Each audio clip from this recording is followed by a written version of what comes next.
You can watch three things endlessly: oil refineries burning in the swamps, Russian propagandists hysterically ranting, and Putin constantly being humiliated. They simply trick the fool into giving up. Well, it's not the first time something like this has happened to us. Today we have a hit parade of the latest humiliations of the pale back alley dictator. They've completely lost their minds, you know? For years, the entire propaganda machine has been building the image of a macho man and the planet's leading alpha male for this nondescript, charismatic baggage carrier. First of all, Putin himself doesn't need luxury as such. It's not cool for him. He certainly has no time to play toy cars, sit in a home casino, or smoke hookah. Putin doesn't even smoke.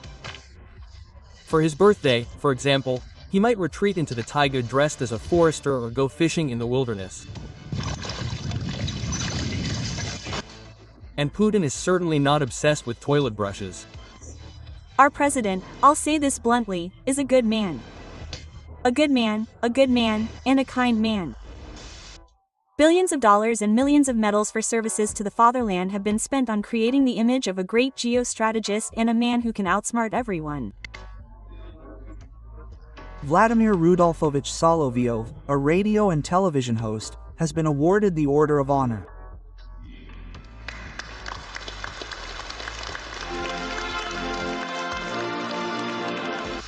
But ultimately, Putin remains forever the one who has been wronged, deceived, and slandered. I want to send a huge hello to our great friend, Russian President Vladimir Vladimirovich Putin.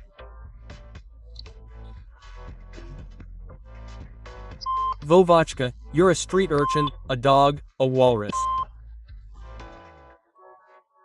There's no place on our beautiful land for such a wretched creature, such a freak as you. Putin dreams of the glory of the dictators of the past, so that his wisdom would be equaled by Marcus Aurelius, so that he would be admired like Napoleon and feared like Genghis Khan. But the closest he's come is Hitler. And today's Putin is the equivalent of Hitler on April 30th, 1945, about half an hour before his suicide. My head is already splitting from these maps. Ancient Rus, the Mongol invasion. Let me just, 30 seconds or a minute of a little historical background, yes. The Austrian General Staff has very actively begun to promote ideas in Ukraine and Ukrainization. A pathetic and stubborn old man with a protracted midlife crisis, which is gradually developing into dementia. Putin is a moral and intellectual invalid. And he is the only invalid in the world who can and should be laughed at, just like in the Soviet army now. It's not like that. In the Russian army, it's not like that. But in the Soviet army, you know how two soldiers come in. One has a headache, the other a stomachache. Give one a pill in half, and the other one half. Go take your pills.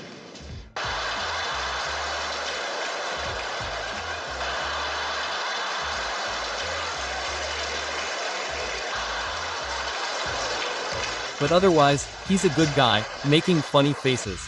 In third place is Putin's humiliation at the hands of his own minions. Berating the Supreme Commander-in-Chief, as they call him, has become a real trend among Zepatriots. Some are veiledly shaming Putin and criticizing some abstract Russian government. I believe we came in unprepared. That our uniforms were stolen, you're wearing camouflage pants, and you can buy a jacket around the corner.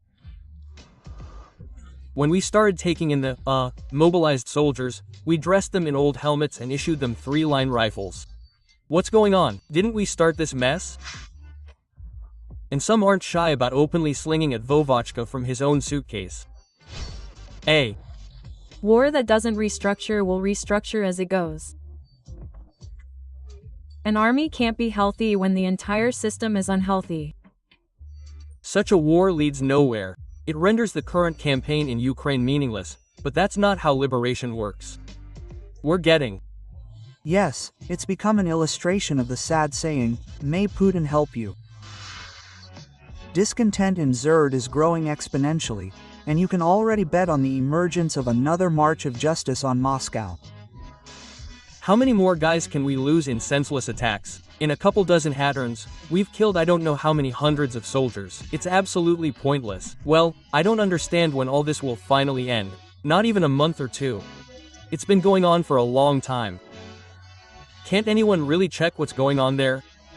In second place, His Majesty, the Emperor of the American Empire, Donald Trump, owner of the Nazi-style billionaire and an incredibly transparent hairstyle, pointed out Putin's unflattering spot on the very first day after his inauguration. Trump, not even verbally, but simply wrote a tweet on his social media account, which can be directly qualified as an ultimatum, Putin's ultimatum. And this is something no one expected, least of all Putin himself. He practically called Putin a fool. He said he started a stupid war, and anyone who starts a stupid war is an idiot themselves. Trump, like a vice principal, scolded Vovachka for his bad behavior and delivered a harsh ultimatum. Either Putin ends the war, or he faces such consequences that there won't be enough money left, not even for the army, but even for classroom curtains. I'm going to ask Saudi Arabia and the OPEC to lower oil tariffs. Frankly, I'm surprised they didn't do this before the election. After all, if the oil price drops, Russia's war against Ukraine will end immediately. The tone Trump used to address Putin was truly humiliating. Even the cranes with which the dwarf KGB agent flew fluttered. And what can we say about the regime's chained beavers? The propagandists nearly swallowed their Adam's apples with indignation. This is no way to talk to Russia. Does Schultz think these are birthmarks? Who does? Well, when you're tanned like a gun. Don't stick your neck out. I want to say that today, probably, well, maybe, I don't know. Maybe we should all set up an account for the president and reply to him there, or what, God knows. The president will respond today. Yes, I think he will, and the best response would be a good, huge explosion on the new land, frankly. What? Fool, he doesn't like the new land. Is it too small to blow it up somewhere? London. For example, no, London, that's out of the question. Why is he torturing the new land? How can he talk to Great Russia like that? They ask themselves. It's very simple. Propaganda itself came up with the idea that Russia is Putin. So, if Putin is a loser, then Russia is a three-letter word. Logical, right? But the most astonishing thing is that, against the backdrop of salivating propagandists and alcoholic generals, the Russian Führer himself couldn't give Trump a coherent answer. On the contrary, he mumbled that he was ready to negotiate, meaning he caved in to Uncle Donald. Yes, if you want to live, you can't do that. We are ready, we've always said, and I want to emphasize this again, we are ready for these negotiations. And with the current US president, I have always had a businesslike, purely businesslike, but, pragmatic relationship. I can't help but agree with him that if he had been president, if his victory hadn't been stolen from him in 2020, then maybe there wouldn't have been that crisis in Ukraine. Putin wiped his slate clean and hid behind Peskov's mustache. Where the macho man from the submarine and the one who slaughtered terrorists in toilets went, science knows. He vanished. Putin, in principle, buries his head in concrete in all difficult situations, and only when everything calms down, he emerges and, in an almost unwavering voice, croaks how he outplayed everyone. And in general, his humiliation was planned and went exactly according to schedule. European leaders told me on the phone that it was impossible for Ukraine to sign a peace treaty. As one colleague put it, I already said, I think I even called him with a gun to his head. I said, yes, fine, and what needs to be done? We need to withdraw our troops from Kyiv. Quote, based on considerations of preventing serious bloodshed, any kind of serious war, we finally agreed to this. What the hell are you talking about? We were standing outside Kyiv.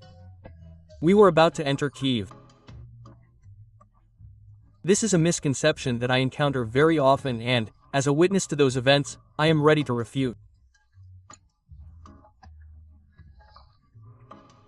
And when our column was moving, I counted 6 columns of burnt-out armored vehicles.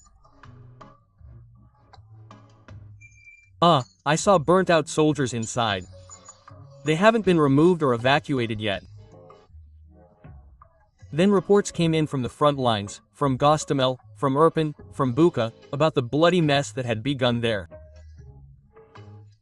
They were waiting for us there. They were waiting for us there, and with a small force, they put up such fierce resistance that we were covered in blood. And at the top of our hit parade, of course, is the Ukrainian Armed Forces. But they will share the award. Drumroll, please. With Putin himself. Akurak, though he's a street kid, as he claims, though he commands an army with Ekov, and though he himself is the head of a criminal organization, doesn't answer for his words. Remember how pompously he signed Russia's new nuclear doctrine? He nearly rubbed his pen out. Like, if even one missile or drone flies into the swamp, that's it, nuclear Armageddon riding on apocalypse. The conditions for Russia's transition to the use of nuclear weapons are clearly laid out. We'll consider this possibility only upon receiving reliable information about a massive launch of air and space attack weapons and their crossing our state border. I'm talking about strategic or tactical aircraft, cruise missiles, drones, hypersonic and other aircraft. Scholz, of course, was scared, and even Biden was a little. It seemed the Kremlin's bastard was back on top, bare-chested. And now, guys, this is our doctrine. So, what's your buck? What are your balls made of? Titanium, steel, or like everyone else's? We'll see. The Ukrainians didn't crack, and the very next day they launched a massive missile and drone strike on military warehouses and command posts.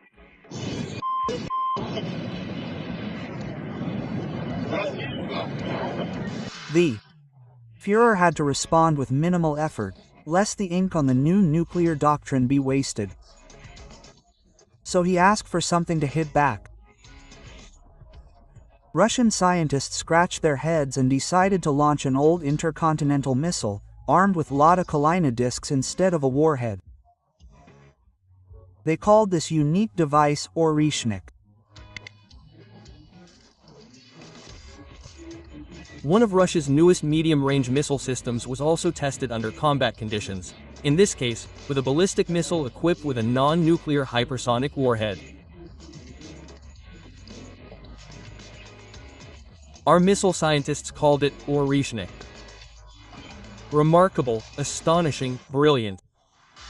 Putin absolutely glowed after the launch of this miracle UTAS, shouting that it was a doomsday weapon and even more terrifying than a nuclear one.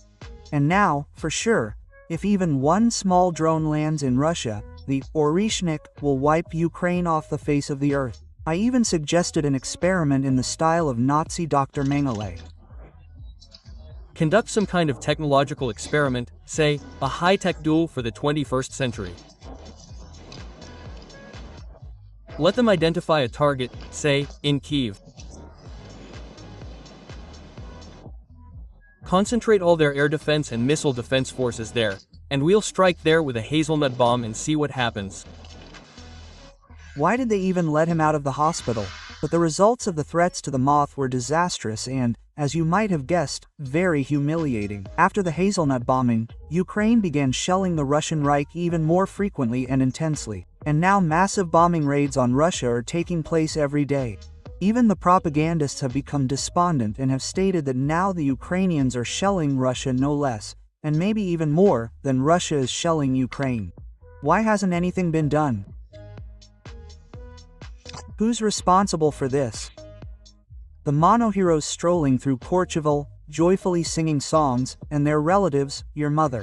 Putin can't take responsibility for his words. He was publicly flogged and put in his place. It's ironic that no one forced him to issue empty ultimatums. I never said anything of the sort. The macho image has evaporated. No one fears Putin anymore. Moreover, he has become a laughingstock, with all his red lines and wonder weapons.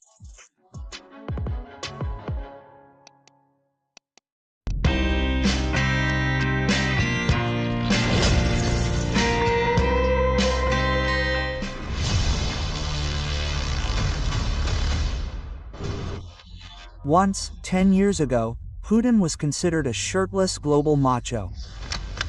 World leaders feared offending the dictator more than anything else. They were so reluctant to upset the Kremlin pig that they forgave him everything, even contract killings on their territory.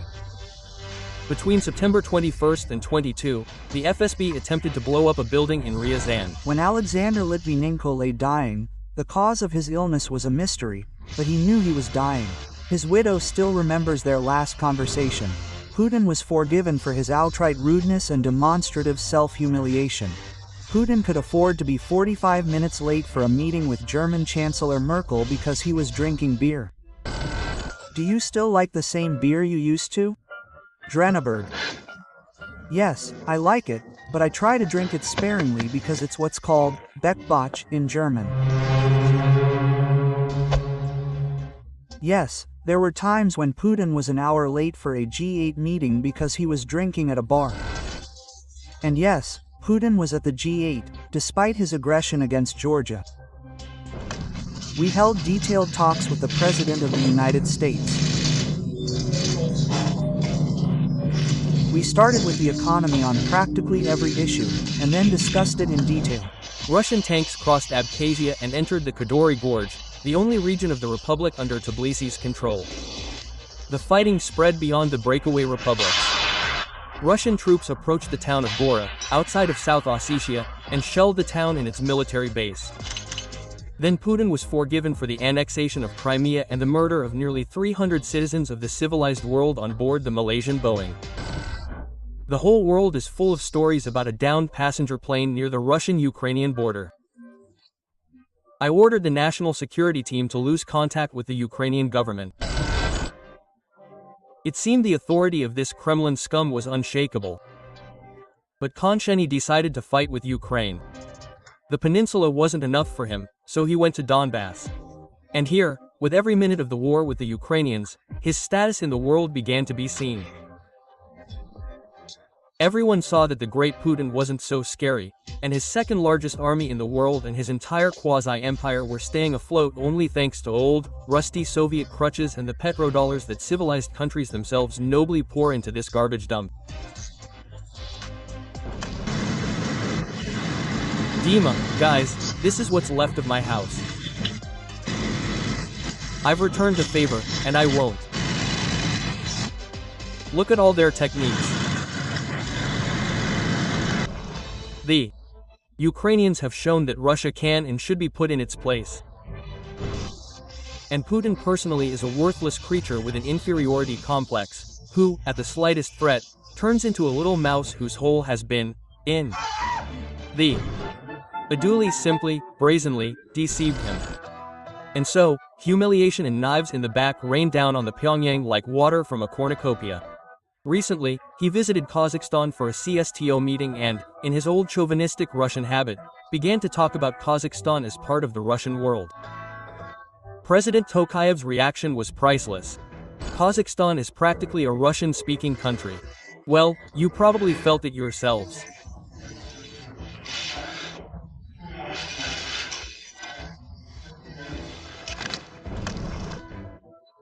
Look how this quasi-emperor reached for his earpiece with the translator. Either Putin doesn't understand Russian, or they speak Kazakh in Kazakhstan. It was just such an unfortunate occurrence. In other words, Tokayev sent Putin to the Kazakh steppes to look at the genitals of wild horses. Moreover, Tokayev wasn't at all intimidated by the solution Putin boasted about like a fifth grader behind garage doors.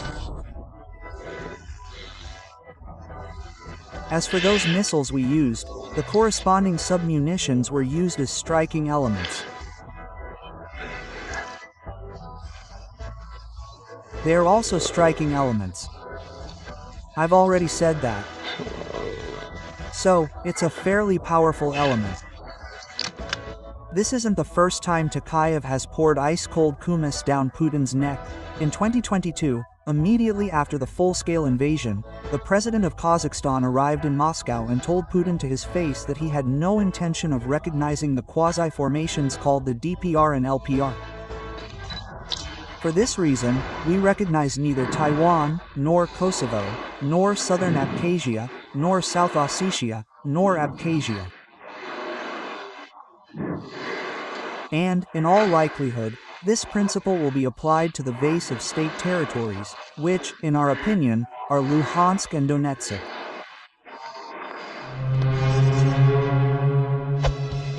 This was at a time when our Western allies were kneading their rubber asses, frantically calling the aggressor, and hoping that a box of bullets and a single javelin would save Ukraine. This was a particular humiliation for Putin from Tokayev, because Kazakhstan is a military ally of Russia. A military ally that doesn't recognize Russia's borders. And which one? And just recently, Kiev silently endured even the mockery of his own name, which Putin refused to remember on principle. President of Kazakhstan Khimyevich Tokayev. While the West has essentially stopped talking to Putin, well, except for Scholz, in the East they've maintained contact, but only to poke this dummy with a stick. Remember how Putin used to be constantly late for international meetings and keep everyone waiting? Now everything is completely different. Here's the Führer waiting for the president of Kyrgyzstan. His nervous facial expressions show that the old man is very uncomfortable.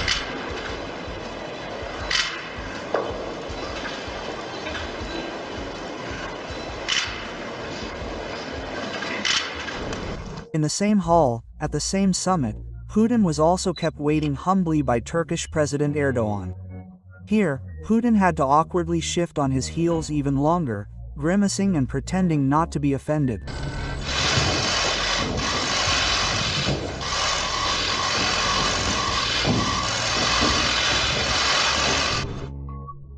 Turkmenistan went even further and decided not to greet Putin at all when he arrived for a visit.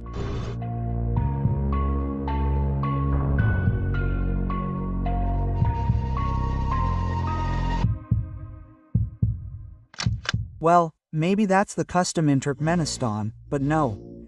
Other leaders were greeted with bread and salt.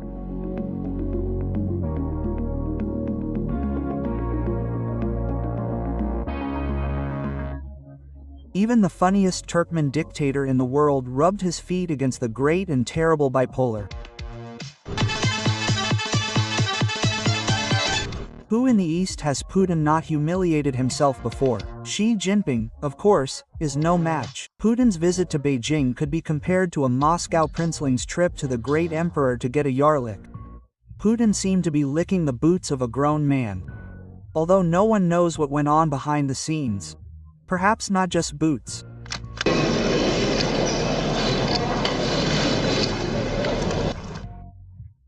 China constantly demonstrates its disdain for Russia and Putin personally. They rename Russian cities on new maps, openly troll the super-duper 5th-generation Su-57 aircraft in the press, and even ban Russians from using yuan altogether. The airframe turned out to be assembled without meeting 5th-generation aircraft requirements. As virtually all observers noted, the abundance of rivets protruding from the airframe indicates that the aircraft's assembly no longer meets new requirements. Russians think China is their ally. And in China, they're convinced Russians are their lackeys. Hello everyone. Today we'll talk about why the Chinese dislike Russians. It seems we have a lot in common, but stereotypes can sometimes be surprising. Putin was also shown his place in Iran. And that place, specifically, was in the corner. At a meeting with the leader of the Islamic State, to whom Putin had come to beg for martyrs and missiles, he was seated in the shadows, like a pensioner at a reception with director Zhek.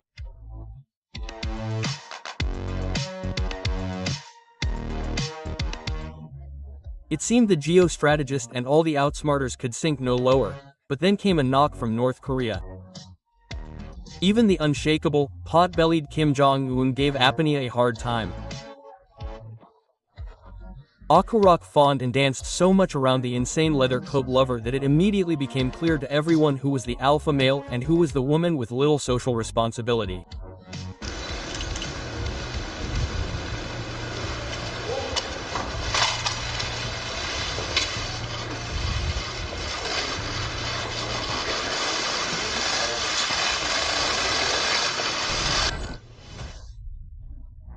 It's impossible not to mention Erdogan in this list of foot-sitters on the Kremlin's carpet once again. More often than not, gentlemen, no one has stabbed Putin in the back. There are already frescoes from tape that would make the Defense Ministry's cathedral envious. And you, look at my back. It all started with the downing of a Russian fighter jet in Syria. For this, Putin even retaliated by striking Turkish, no, not military bases, but tomatoes. Vladimir Vladimirovich, I was curious to ask you, do you prefer cucumbers or tomatoes? Despite the fact that I'm snacking. And the final blow in the back, a blow with all its might. Pro-Turkish and Syrian rebels unexpectedly launched an attack on pro-Russian Assad's troops and liberated the million-strong city of Aleppo, killing Russian soldiers along the way and filming the whole ordeal for Instagram.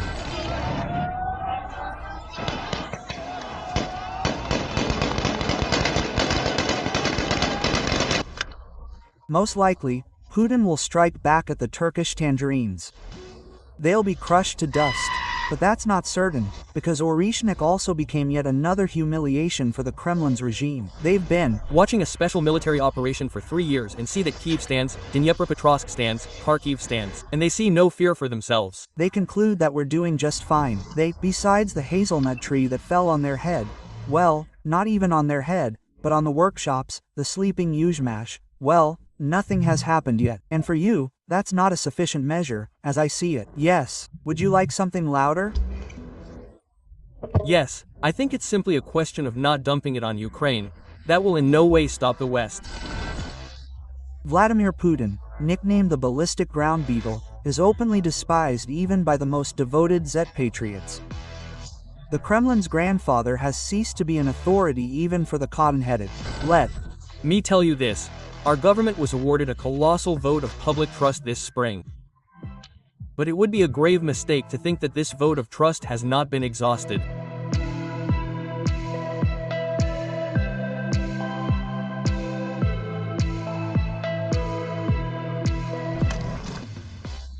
But of course, no one has humiliated or continues to humiliate Putin as much as Ukraine and the Ukrainian people. They have cured the entire world of its fear of the Pale Sea and taught it its proper name.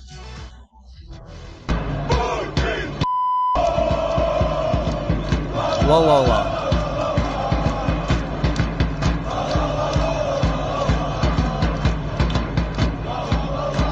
Come on.